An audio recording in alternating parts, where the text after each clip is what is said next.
ఈరోజు మనం స్నేహితుల యొక్క కథని తెలుసుకుందాం. అమృత స్నేహం జీవితాంతం నిలిచే బంధం.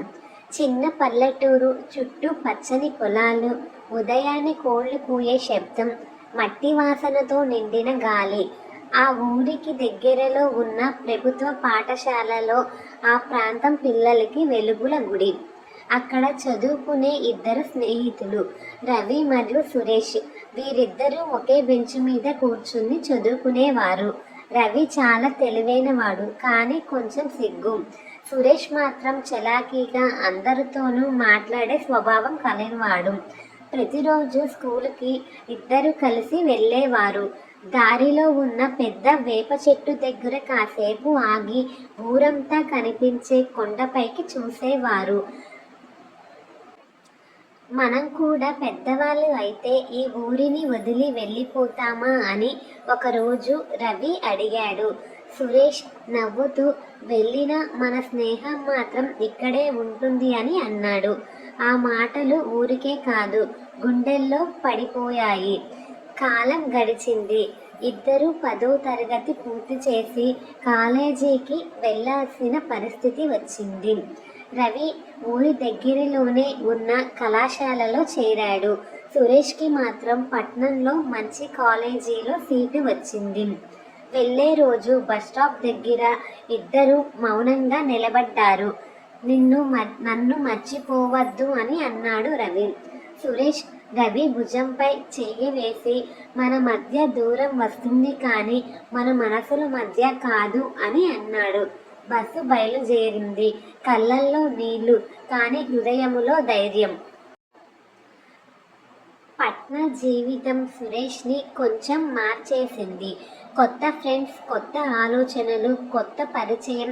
ఫోన్ కాల్స్ తగ్గిపోయాయి. వారం వారం మాట్లాడే స్నేహం నెలకి ఒక్కసారి అయ్యింది. ఇక్కడ ఊరిలో రవి మాత్రం తన చదువుతో పాటు తల్లిదండ్రులకు సహాయం చేస్తూ ఆ పాత స్నేహాన్ని గుండెల్లో దాచుకున్నాడు. ఒకరోజు సురేష్కి కాలేజీలో తీవ్రమైన ప్రమాదం జరిగింది. Bike accident. చాలా సీరియస్ అయ్యింది. డబ్బు అవసరం. ఎవరో ఒకరి వెంట ఉండాలి. తల్లిదండ్రులు ఒక్కరే హాస్పిటల్లో పరుగులు పెట్టలేకపోయారు. ఈ విషయం రవి చెవిన పడింది. ఒక్క క్షణం కూడా ఆలోచించకుండా రవి పట్నానికి వెళ్ళాడు. హాస్పిటల్లో బెడ్ మీద అనుచితంగా ఉన్న సురేష్ని చూసి రవి కన్నీళ్లు ఆపుకోలేకపోయాడు. అతని చెయ్యి పట్టుకొని, నువ్వు ఎప్పుడు ఒంటరివాడి కాదురా, నేనిక్కడ ఉన్నా అని అన్నాడు.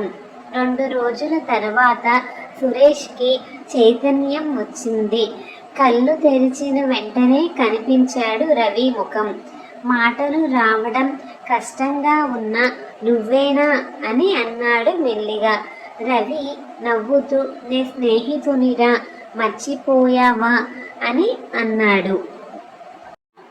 ఆ రోజు వాళ్ళ ఇద్దరికీ అర్థమయ్యింది. నిజమైన స్నేహం కాలంతో తగదు, దూరంతో తరగదు. కొన్ని నెలల తర్వాత సురేష్కి పూర్తిగా కోలుకున్నాడు. చదువు కొనసాగించాడు. కానీ ఈసారి అతని జీవితంలో మార్పు వచ్చింది. పాత స్నేహాల విలువ అర్థమయ్యింది.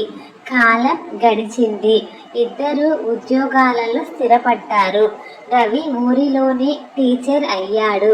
సురేష్ పట్నంలో మంచి ఇంజనీరింగ్ స్థిరపడ్డాడు.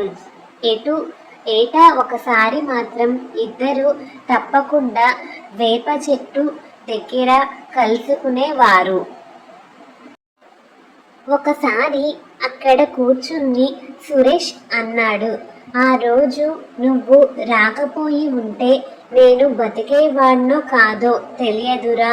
రవి నవ్వుతూ, నువ్వు పడితే నిన్ను లేవతీయడానికే కదా స్నేహం అని అన్నాడు. సూర్యాస్తమయం. ఆకాశం నారింజ రంగులో మెరిసింది. పాత స్కూల్ గంట శబ్దముల వారి నవ్వులు గాలిలో కలిసిపోయాయి. ఈ కథ యొక్క నీతి ఏంటంటే నిజమైన స్నేహం సంపదతో కొలవలేరు, అదే కష్టకాలంలో కనిపించే హృదయ బంధం.